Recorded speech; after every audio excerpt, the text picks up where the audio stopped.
princípio da paternidade responsável está garantido expressamente na Constituição, no artigo 226, parágrafo 7. Além de considerar a família como a base da sociedade, a paternidade e maternidade devem ser exercidos pelo homem e pela mulher em posição de igualdade. Pela Constituição, fica muito claro que é dever da família, da sociedade, do Estado, assegurar às crianças e aos adolescentes a convivência familiar, colocando-os a salvo de toda forma de discriminação. O direito da criança ao reconhecimento de seu estado de filho, que antes sofreu alguns impedimentos para filhos ilegítimos, adulterinos e incestuosos, passou a ser absoluto. O princípio da paternidade responsável está intimamente ligado ao princípio da dignidade da pessoa humana. É a base da comunidade familiar e garante o pleno desenvolvimento e a realização de todos os seus membros, principalmente a criança e o adolescente. O homem foi sempre muito excluído e se permitiu ser alijado do papel de pai como educador dos filhos e filhas.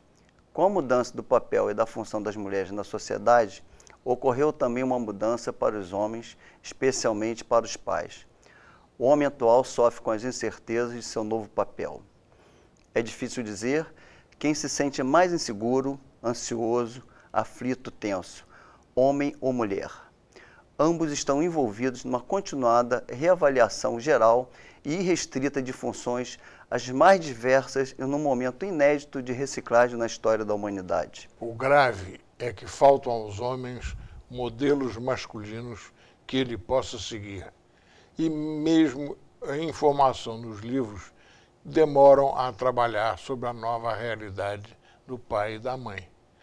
Mas já começamos a observar homens, pais engajados, participativos, interessados a exercerem seus novos papéis, contrariando a tradição, a educação e o machismo, vencendo até a resistência das mulheres, que temem perder a posição cedendo funções aos homens. E a angústia é maior porque a humanidade vive tempos muito difíceis. Nunca produzimos tantos alimentos e nunca houve tantos famintos. Nunca produzimos tanta riqueza e nunca a renda foi tão mal distribuída. Falta emotividade, compaixão, indignação, afetividade, irmandade. Falta solidariedade e empatia. Como é que o homem do século XXI está se colocando em relação aos filhos e à humanidade? Para falar desse tema da relação do pai com os filhos, estamos hoje aqui com a doutora Viviane Castelo Branco, pediatra, e que é coordenadora do programa Unidade de Saúde Parceira do Pai. Doutora Viviane, qual a importância dessa participação do pai na saúde da criança e do adolescente? É importantíssimo, né? Inclusive tem estudos que dizem que o pai é um dos recursos mais mal aproveitados na promoção da saúde das crianças e dos adolescentes. Vocês mesmo colocaram, né, essas mudanças, né, que estão acontecendo na família, quer dizer, não só as mulheres estão reivindicando mais participação dos homens, porque passaram também a ocupar um espaço no mercado de trabalho, mas os próprios homens também estão reivindicando participar desse novo papel, quer dizer, não só da vida pública como da vida privada. E não só nesse papel mais tradicional de provedor, mas também nesse outro papel mais afetivo, do cuidado mais direto, né? Toda a literatura, vários estudos têm mostrado assim, que essa participação mais afetiva do pai na vida dos filhos, que ela traz benefícios de toda a natureza. Benefícios físicos, né? Por exemplo, ele ajuda na questão do próprio cuidado, às vezes até durante o pré-natal, por exemplo, se a mulher está às vezes com uma pressão alta, está cansada, enfim, ele divide os cuidados, ele ajuda ela a observar às vezes determinadas recomendações em relação à dieta, né? Ele, quando a criança nasce, por exemplo, ele pode estimular determinadas atividades, então isso vai contribuindo para o seu desenvolvimento. E para o seu desenvolvimento afetivo também, né? Esse pai, principalmente quando ele consegue tá mais antenado até com os sentimentos dos próprios filhos, né? Ter um espaço de escuta, poder saber como é que o seu filho está se sentindo em relação a determinadas questões, participar da escola, participar da sua vida. Ele ajuda a fortalecer a autoestima dos seus filhos, né? Ajuda essa criança, esse adolescente a ver o mundo de uma forma mais positiva, se colocar de forma mais tranquila. Enfim, traz um benefício para as crianças, para os adolescentes, para as mulheres, para esses próprios homens também, né, que também se conectam com determinados sentimentos, né, se permitem vivenciar diferentes emoções, né, e traz benefícios para a sociedade como um todo. Então, assim, é um investimento importantíssimo. O Dr. Christian Gauder, que também é pediatra e que estudou muito a participação negativa dos homens na família, criou o termo PAM, que é a mistura de pai e mãe, dizendo que era indispensável que os homens se tornassem mais mães. Isso tem acontecido ultimamente? Eu tenho certas restrições assim, a esse tipo de... Mas eu entendo perfeitamente o que ele traz, né? Qual a contribuição dele, né? Ele é uma pessoa que reflete muito sobre isso, mas eu acho assim, não é pai, é pai mesmo, né? É pai numa concepção mais holística, entendendo essa nova dimensão, né, do cuidado paterno, esse cuidado mais afetivo. Agora, o pior é que eu me perdi da pergunta. Qual era mesmo da questão do pai? Se os homens estão mais ligados aos filhos afetivamente. Então, o que a gente observa é que principalmente os homens mais novos, né, os adolescentes, os pais jovens, né, eles já assumem melhor essa condição, né? Quando você está, na época que eu atendia, eu já percebia isso.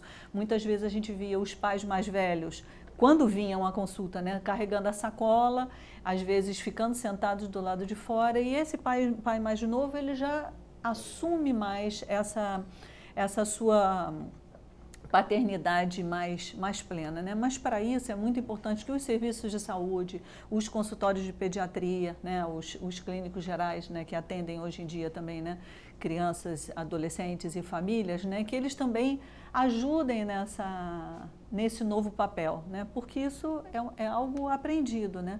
Tradicionalmente, o cuidado sempre esteve ligado à questão da mulher, né? E a mulher tem muitas oportunidades de aprendizado, desde pequena, quando você vai tentar comprar um brinquedo, por exemplo, uma panelinha, um fogão para um menino, até hoje é difícil, né? Eles são todos cor-de-rosa, cheios de florzinhas, né?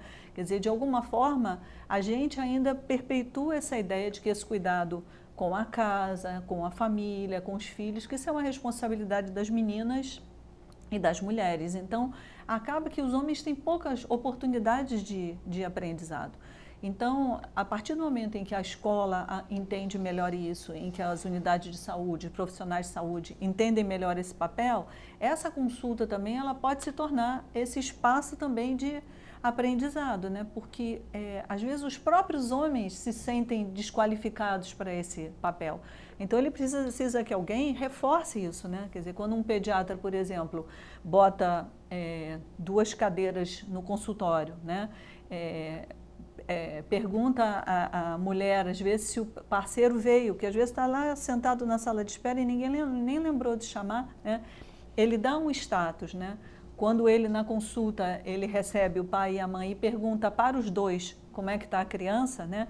Esse homem se sente mais valorizado e aí ele passa também a assumir com mais prazer esse outro papel, né? Mais participativo, mais presente. Então, essa questão do modelo, né? Do modelo da paternidade, né? Você acha então que esses jovens já estão conseguindo pegar, e os pais deles já serão pessoas que participaram da criação, que poderia ser isso a mudança? Uma mudança cultural, né? Então, como toda mudança cultural, ela é lenta, né? E assim, assimétrica. Então, ao mesmo tempo que você vê, né, algumas pessoas, alguns homens, né, que já estão realmente participando muito mais, você vê outros em papéis ainda muito tradicionais, ainda de provedores, e isso também gera para os homens uma enorme angústia, né? Principalmente, por exemplo, os homens que estão desempregados. que aí se sentem menos competentes para serem pais. Quando às vezes, pelo fato dele estar em casa, ele poderia estar muito mais, né, atuante, participante na vida dos filhos. Então, é uma mudança gradativa, né? Agora, muitos homens não só participam, mas cada vez mais reivindicam, inclusive, esse espaço de participação.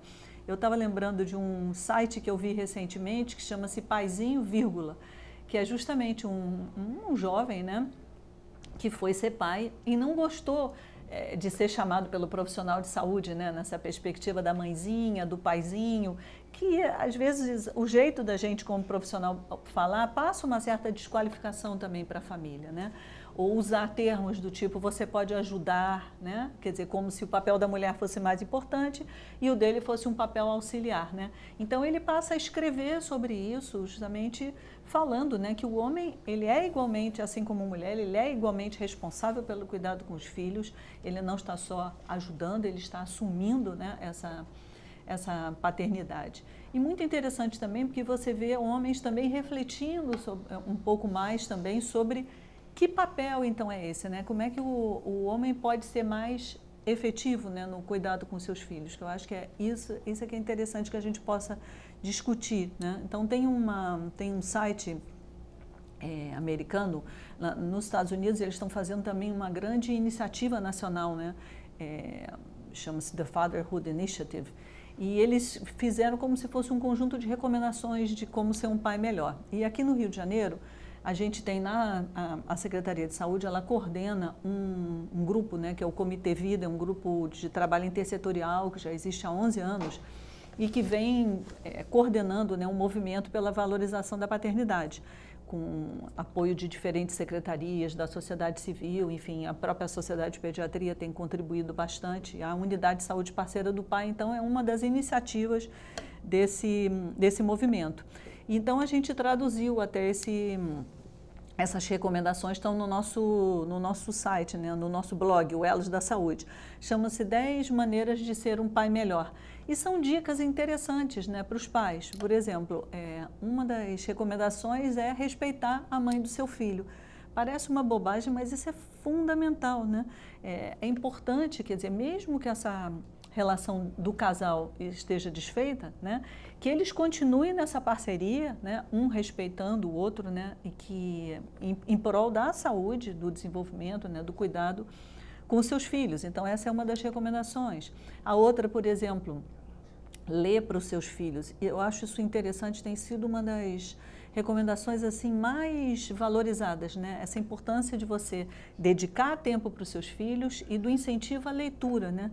Num mundo onde tudo é rápido, onde tudo é superficial, onde as crianças estão cada vez mais conectadas, né, na internet, então ter esse tempo específico de leitura, né?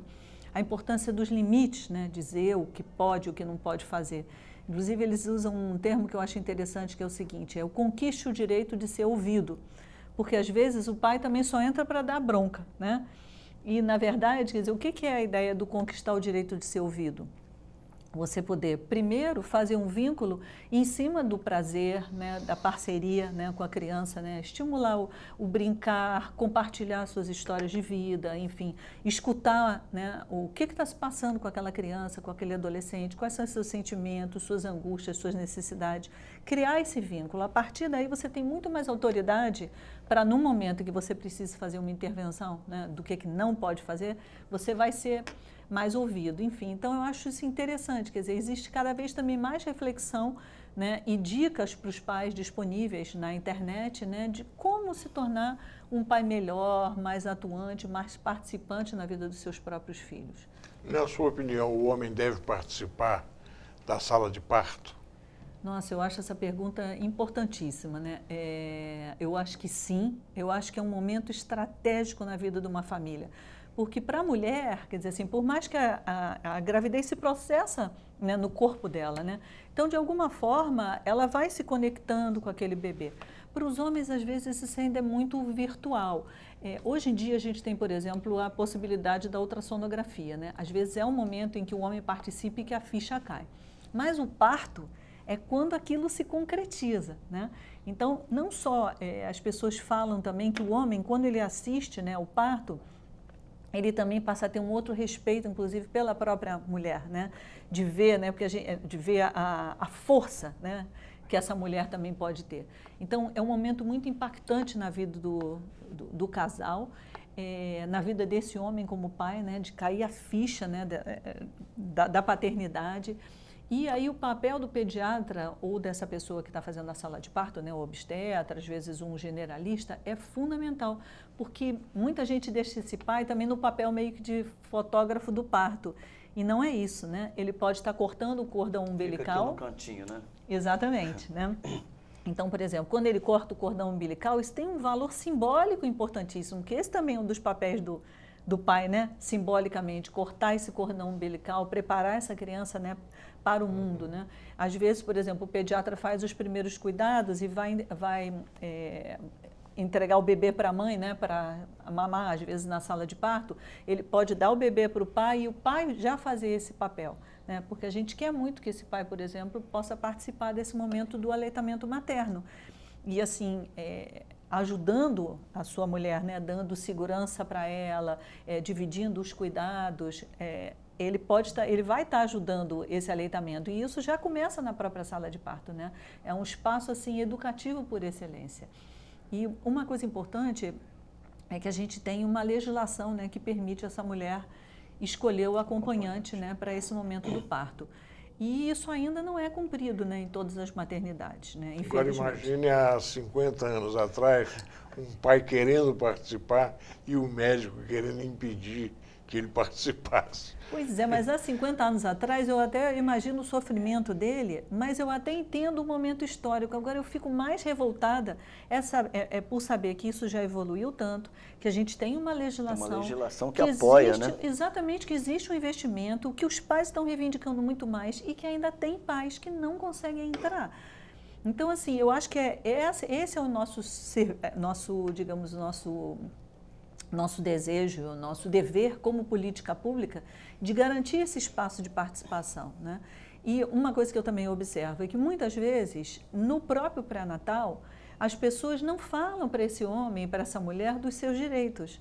Então, às vezes, essa mulher não se prepara para esse momento, principalmente as mulheres de classes populares, né, os homens de classes populares, que têm que ter toda uma negociação, às vezes, com o seu patrão, não é? Então, não adianta ela chegar na hora do parto sozinha e saber que ela poderia ter levado seu companheiro. Isso tem que estar programado, né, para que as pessoas possam se organizar para participar. E outra coisa que eu vejo também é muito preconceito, às vezes, também em relação aos homens de classes populares, né? Como se eles fossem desrespeitadores da sexualidade feminina, não soubessem o que fazer naquela sala de parto. Na verdade, qualquer homem, qualquer pessoa que vá participar daquele momento tem que ser minimamente preparado. Você pode ter uma conversa, explicar quais são as regras daquele espaço, não é? Para que essa participação possa ser mais tranquila, como acontece nas clínicas particulares, né? Então, eu acho que todos nós temos que nos educar para esse novo momento, né? E é interessante que o homem engravide junto com a mulher e participe da gravidez. Como é que o homem pode participar mais da gravidez da mulher? Eu acho que a mulher também tem que abrir esse espaço de participação, né? Eu achei interessante quando você trouxe isso, né, na abertura do programa. Eu estava lendo que, às vezes, a mulher delega tarefas, mas não delega poder, né? Nós tivemos uma experiência muito interessante quando a gente foi fazer o logo desse comitê, do Comitê Vida. O logo veio, um dos homens que participava, né, ligado à publicidade, ele fez um logo do pai levantando o filho assim. Eu olhei e falei assim: nossa, não gostei. A gente tem tanto trabalho, né, na questão da prevenção da violência. Esse pai pode deixar essa criança cair, né? E aí ficamos discutindo o logo e eu fui conversar com várias pessoas lá na secretaria, até que o homem que na época coordenava o programa da mulher, o Marcos, ele olhou e falou: menina, vocês não estão vendo que vocês estão falando de uma forma da mulher cuidar? Homem cuida sim, homem cuida levantando, sacudindo, virando de cabeça para baixo, e as crianças adoram, as crianças precisam disso, né? Então, a mulher também precisa perceber que o homem cuida de uma outra forma. É isso que, inclusive, enriquece a vida das crianças, né? São diferentes formas de cuidar, né? São diferentes estímulos. Se a mulher, por exemplo, está apostando corrida com o filho, normalmente é o filho quem vai ganhar, né? Se o homem vai apostar corrida, é ele quem vai ganhar. E a criança precisa disso, precisa de proteção, precisa de acolhimento, mas também precisa perceber que o mundo tem outras regras, né? Que ele precisa ser estimulado, que ele vai encontrar competição aí do lado de fora, né? Então ele precisa desse conjunto de estímulos. Vamos fazer um breve intervalo e já voltamos com a Escola de Pais. Voltamos com Escola de Pais e começamos a falar sobre o ciúme da mulher na maternidade, não é, doutora? Porque a maternidade é muito poderosa mesmo, né? É uma delícia, né? É verdade. Então, a mulher tem que pensar muito nisso também, né? Quer dizer, ela tem que abrir mão um pouco do seu poder, né? E entender que o homem precisa compartilhar esse espaço e que isso vai ser bom para todo mundo, né? Vai ser bom para ela, vai ser bom para a criança, né? Vai ser bom para todo mundo, mas a mulher precisa estar consciente disso. E isso também envolve uma mudança na sociedade. Eu estava me lembrando, a gente faz uma vez por ano o mês de valorização da paternidade, né? Estimulando as unidades de saúde, as escolas, enfim, os diferentes espaços a refletirem sobre essa questão do papel do homem, do homem, né? na sociedade atual, o papel desse novo pai, capacitar os profissionais. E num dos meses a gente fez uma conversa entre as mulheres e eu ouvi de uma agente comunitária de saúde um depoimento muito interessante, de que ela era criticada pela própria equipe de saúde, como ela era vista como irresponsável, porque era o marido dela quem levava os filhos para vacinar, era o marido dela quem participava das reuniões na escola. Então, essa mulher que também compartilha esse espaço, muitas vezes também é criticada. Então, é para a gente entender, quer dizer assim, então, para a gente poder digamos assim, valorizar, né, esse novo papel do pai, tanto homens quanto mulheres têm que ser trabalhados, né? É uma discussão que envolve todo mundo, né? A sociedade como um todo. A visão nesse caso é tipo, você está largando o seu filho, exatamente, né? Exatamente. Como se dá para o pai cuidar também fosse largar, né? Exatamente. Aí então, a cobrança, né, da maternidade aí pesada. Né? Exatamente. Então a mulher também não pode se sentir como irresponsável, né? Ela tem que entender que é um novo momento, né, para todos, né? Agora, uma outra questão, né, que quando você fala das classes populares, né, como é difícil, né, você pensar em relação a esse pai aí para conseguir que o patrão o libere, para a mulher internou, ele interna também, né? Se chega no trabalho e diz assim, fui levar meu filho ao médico, né? Como é que você vê esses conflitos lá em relação a estimular, mas ao mesmo tempo a sociedade... como você está falando mesmo, né? É uma discussão que envolve diferentes segmentos. A gente, inclusive, tem um desejo de estar trabalhando mais próximo ao empresariado, esse compromisso, né? Uma coisa que é importante para os próprios pais, né, para eles saberem, é que existe todo esse esforço da própria secretaria de estar qualificando seus serviços de saúde para, por exemplo, fazerem algumas atividades aos sábados ou no terceiro turno para facilitar a participação dos homens, garantirem uma declaração de comparecimento. Nem sempre isso resolve, mas já é um passo, né? A própria publicação da cartilha, né, eu achei muito interessante. Uma vez um pai comentou comigo, não, eu baixei essa cartilha na internet e fui para a maternidade com a cartilha na mão para dizer que eu tinha lido, eu sabia que eu tinha esse direito de estar participando. Então, é muito importante que os homens também saibam sobre esse direito, né? Aqui na prefeitura a gente tem um 746 e eu acho importante que os homens usem isso, né? Quando se votou na Câmara dos Deputados a licença paternidade, o que não faltou foi brincadeira, foi piada de mau gosto, foi machismo, condenando os que defendiam uma tese tão saudável e tão importante. Como é que os homens recebem a licença paternidade? Olha, assim, alguns com muito sofrimento, porque são só 5 dias. Se a criança, por exemplo, tem alguma intercorrência ou nasce no final de semana, a maior parte do tempo já se foi, né? Então, na verdade, num momento de grandes transformações da família, em que esse pai poderia ser super útil, né, e está se vinculando com seus filhos, aquilo passa muito rapidamente.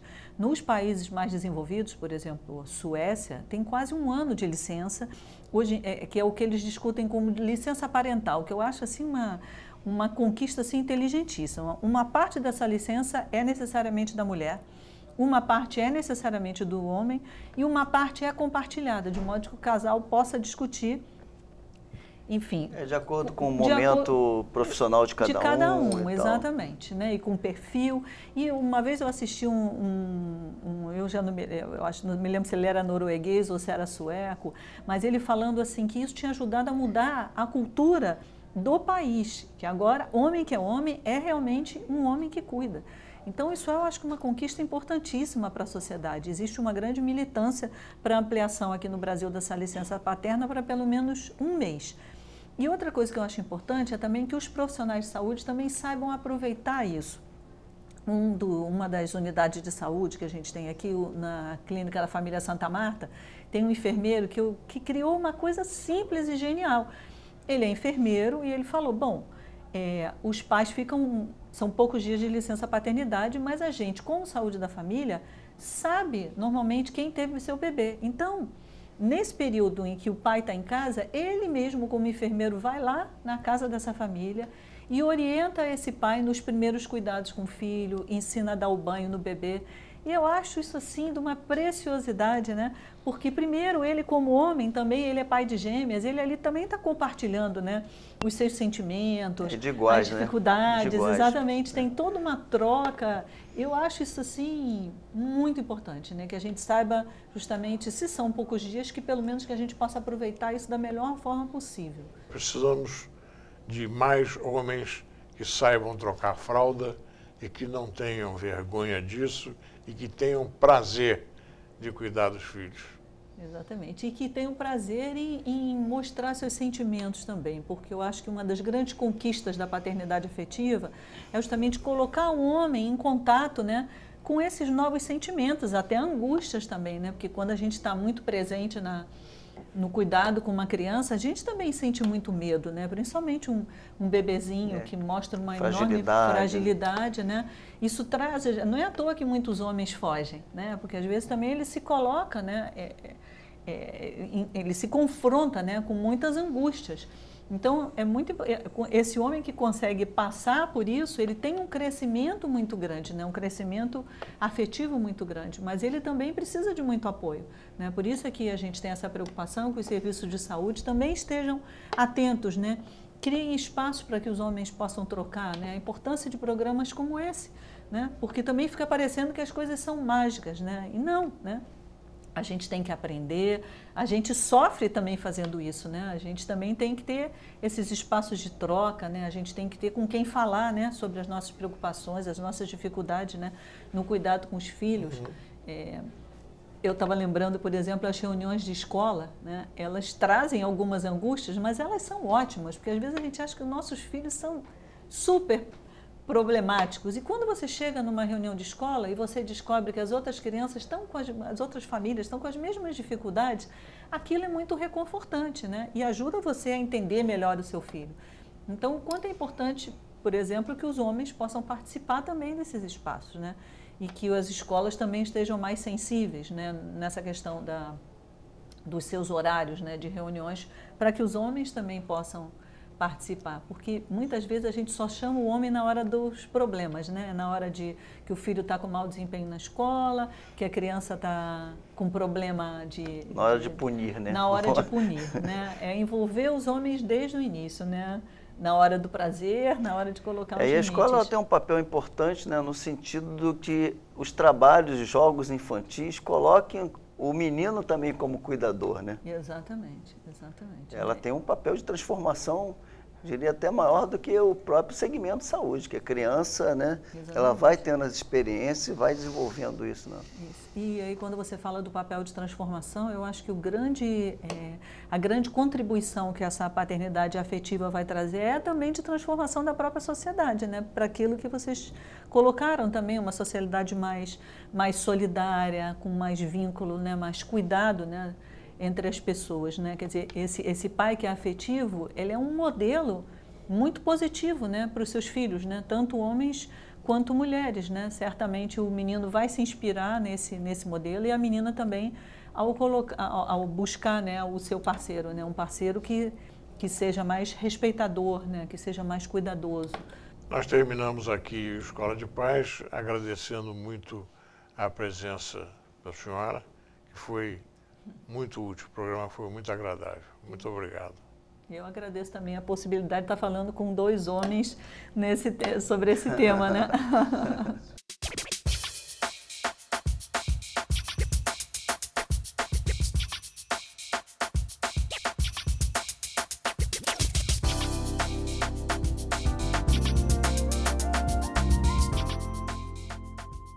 Se você tem alguma dúvida, um problema, uma sugestão, escreva para mim, Dr. Edson Liberal, Soperge, Sociedade de Pediatria do Rio de Janeiro, Rua da Assembleia, número 10, sala 1812, Centro CEP 20011-901, Rio de Janeiro, ou no e-mail secretaria@soperge.org.br.